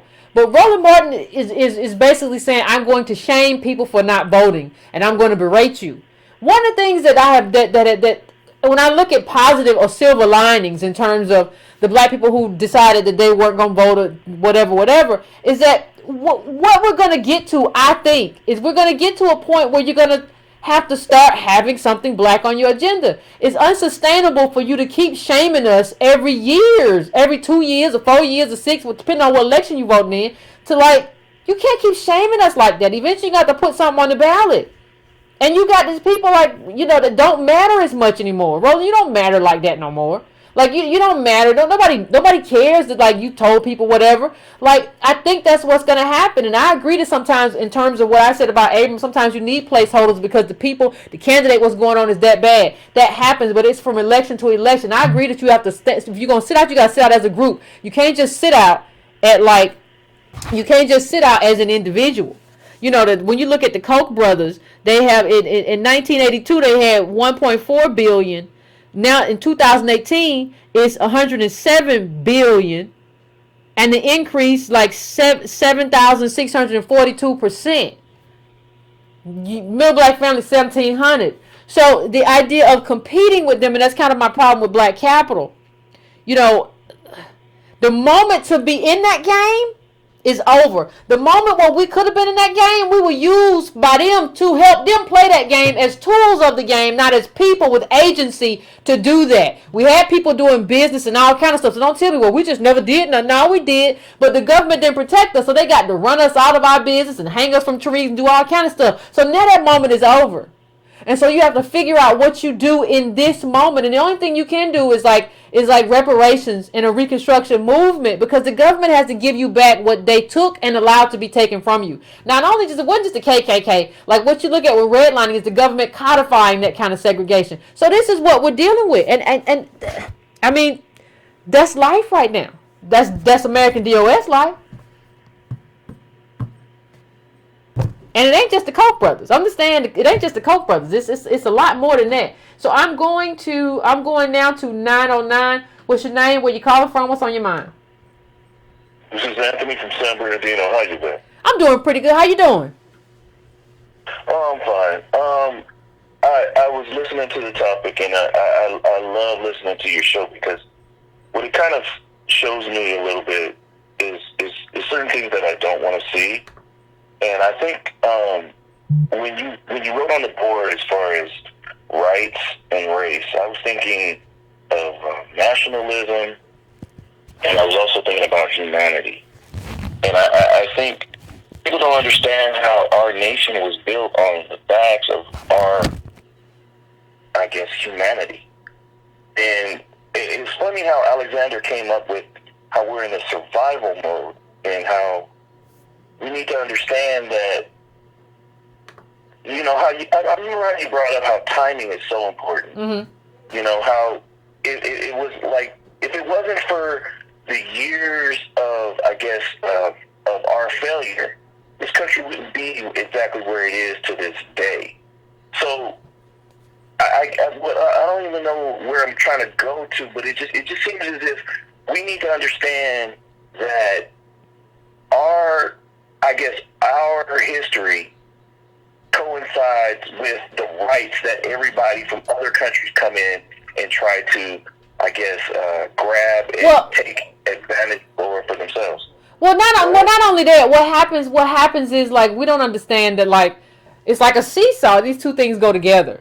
So like without the bottom and all that other stuff, you don't have like the Koch brothers. You don't have all this other stuff. You don't have all these groups that have all this money and all this aggregation of money or whatever. You don't. It's just all these individuals, billionaires. They're talking about trillionaires. You don't have all of that without this bottom. Without this bottom, which is American DOS, and you don't have us.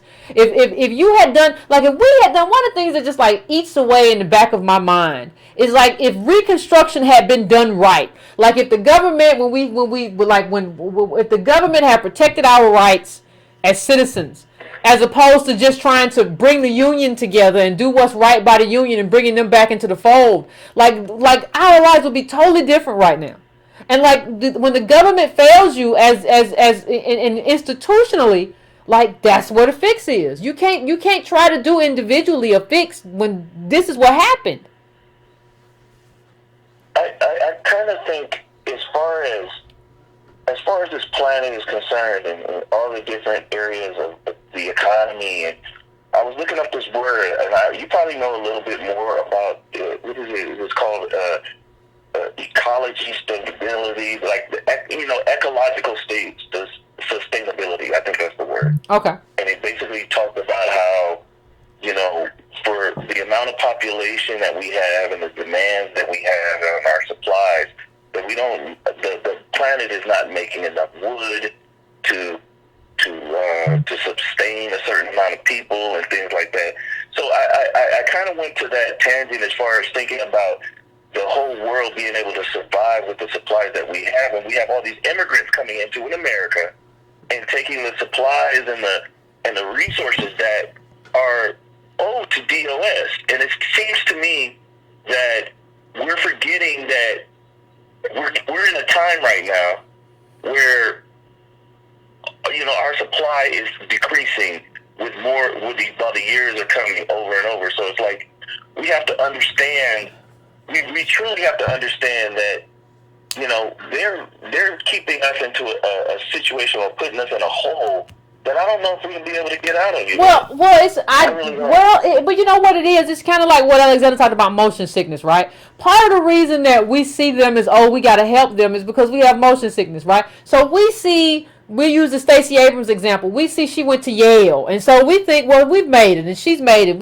We're Yale grads and stuff. We got it now. We don't have to. We really good. I mean, I used to think that way. Like, I shouldn't have to compete with an immigrant. No way. I must be doing something wrong. Like they can come over. Like, we shouldn't have to compete for no immigrants anyway. I shouldn't have to pick no tomatoes or whatever. You realize, first of all, it ain't all they doing. Second of all, that's what we used to do. Third of all, we need jobs.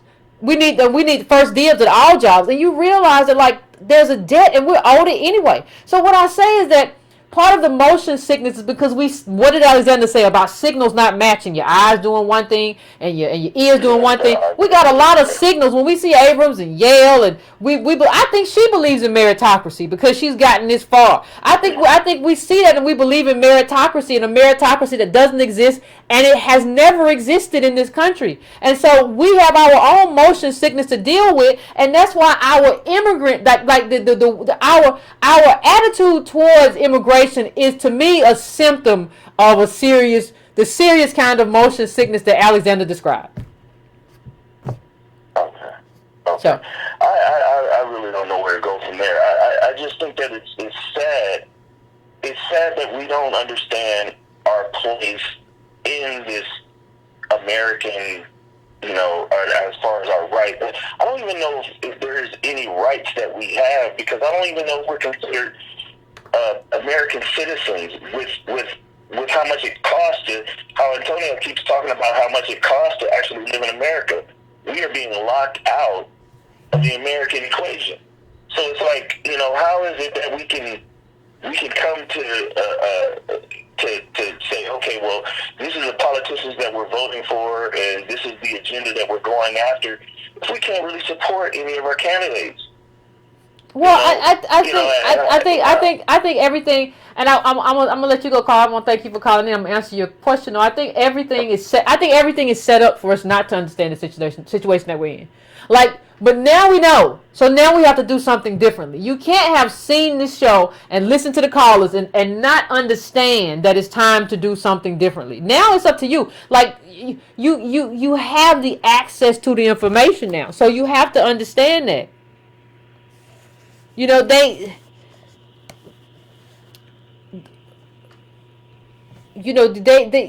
kind of basically propagandized us to kind of celebrate, like, you know, the rise of LeBron James or whatever. Like, that's how they did it. You know, celebrating the rise of the wealthy, which is kind of like a celebration of your own kind of failure. Like, you're not looking at your life through your own lens. You're looking at it through LeBron's lens or Oprah's lens. That's not a way to do politics. You don't do politics through anybody else's lens. I'm going to my last call now. I'm going to 623. 623, what's your name? Where you calling from, and what's on your mind? Hi, my name is Nicole Newton, and I'm calling from Arizona. What's going on? So, sorry, I've got a few things I want to touch on, but I'm going to be brief. I'm not going to take up a lot of time. Okay. So, I definitely agree with Alexander for sure when he was talking about dysphoria, because I had kind of just watched Jada Pinkett, Red Table Talk, and she was talking about white women and the divide between black women and white women. That I hate her show because it's not enough information, and like Alexander stated, she's kind of all over the place. about, pandering to white women. And even though she has good points, she just never, really says what she wants to say. But the cool thing was her mom.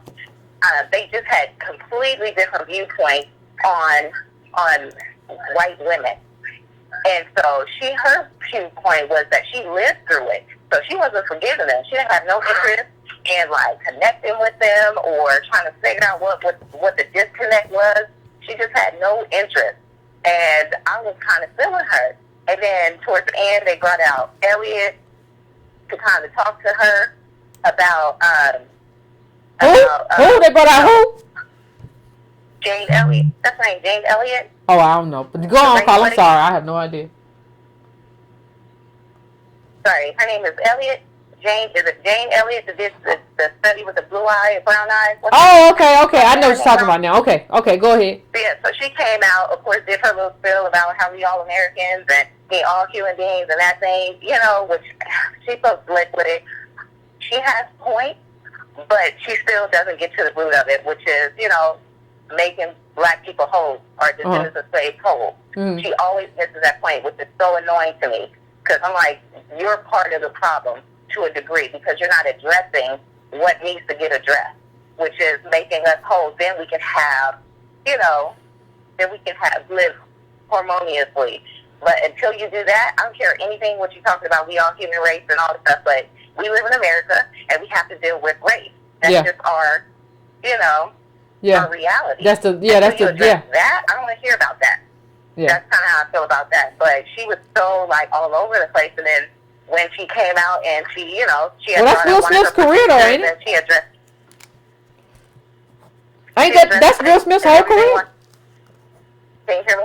Yeah, I can hear you. I'm just saying that's Will Smith's whole career. Okay. So yeah, she can't be any other. I don't think we understand. But I'm gonna let you finish up, Carl. I'm sorry. Oh, sorry. So she came out. She had one of her producers out there, and they, I guess, had conversations about race and everything like that behind the scenes. And the white lady came out, and she was like, "I just don't understand race, and I don't know what to do to make it better." And of course, Jane wasn't.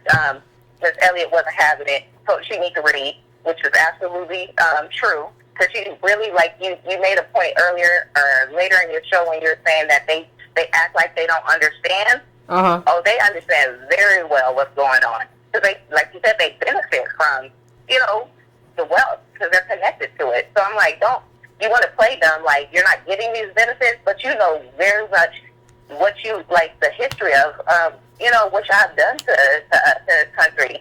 So it just makes me so irritated that they just really like to play the victim and they're dumb and they like to separate from white men.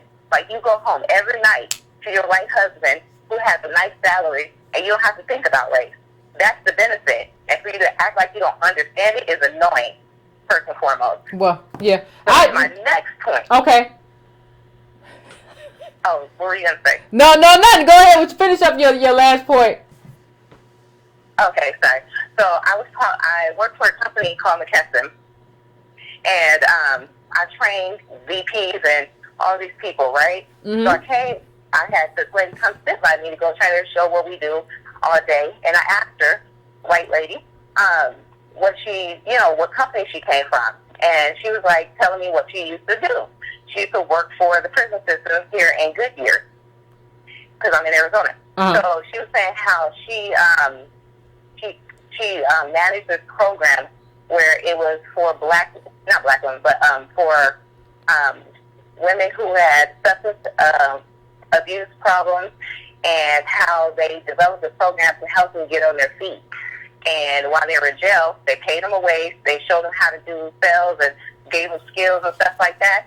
And I was like, okay, that's cool. I didn't know we had something like that here in Arizona. So after I said, so do we have something like that for males?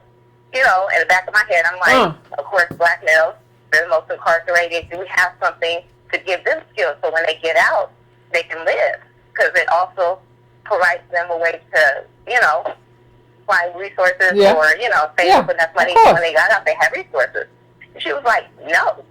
You should have saw her response. It just made me so disgusted. She was like, no. I was like, why not? She was like, well, guys they're just a different beast. like just so dismissive. I'm like, if we can have, if drugs different beast is supposed to be a mental disorder now, why can't we have that for males? And so it just kind of, just brought me to the realization of like they really do understand what's going on. They just don't care.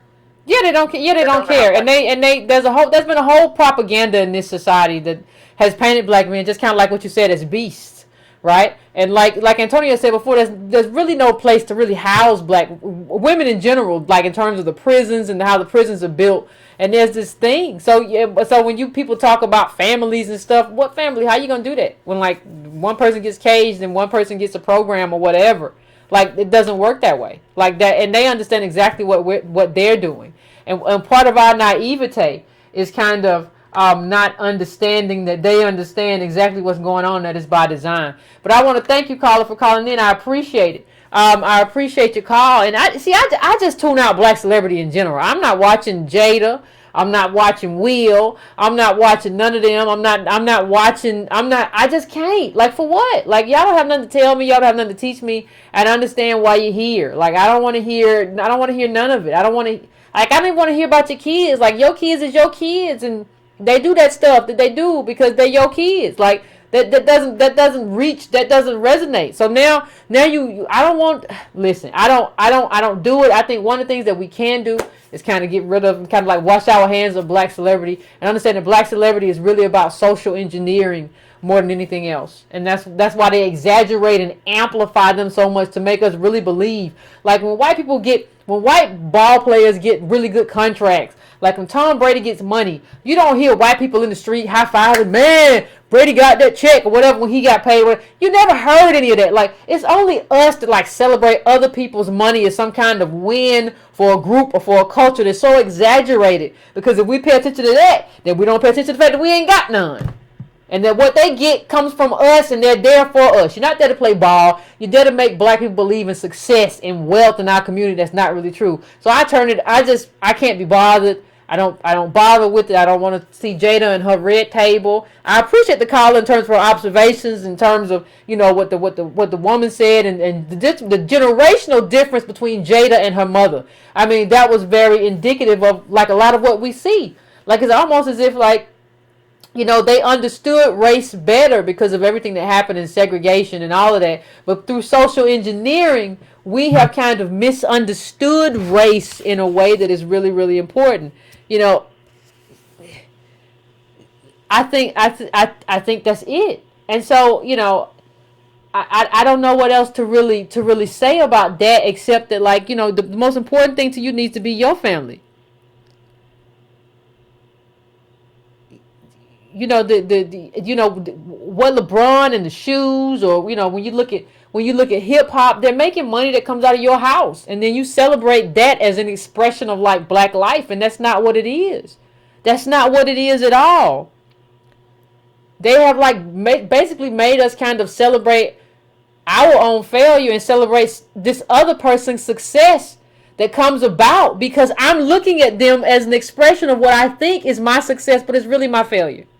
And so I think we need to take that all the way home and think about what that means in terms of us, what that means in terms of our group, and who we have to be and what we have to do going forward. So thank you, Breaking Brown family. Until the next Breaking Brown show, until we meet again, family, be safe.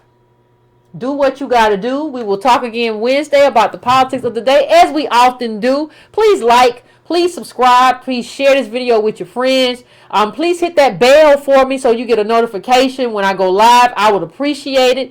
And, get to bed early and finish your libation. Finish your libation and go to sleep. Night, Breaking Brown fam.